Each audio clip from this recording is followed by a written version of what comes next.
you vote if it is brought to plenary? Actually, I think my preference is very clear na tutol ako dito.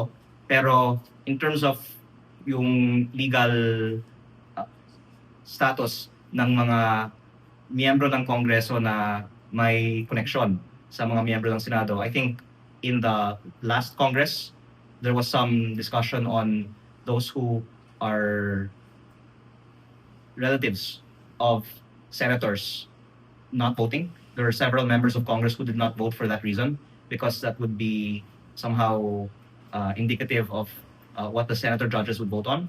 But if I would vote, definitely I would vote against.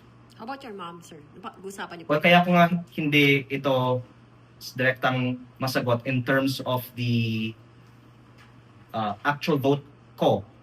Dahil naalala ko lang last year, may ganitong nangyari. Pero Si Kong Tulfo. hindi lang. I think the Revillas also didn't vote. Kahit nasa majority sila.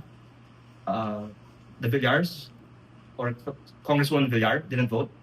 And as you said, Congressman Tulfo didn't vote. It wasn't that she didn't vote, she was absent. She Yes. didn't come to Yes, vote. did not vote. Diba?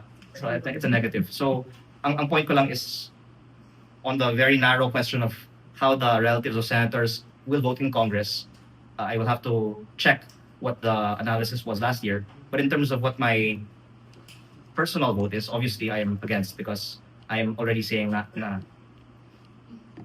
hindi mabuting use ng oras ng Kamara ang bagay nito, lalo na at nasa gitna tayo ng krisis ng ating ekonomiya.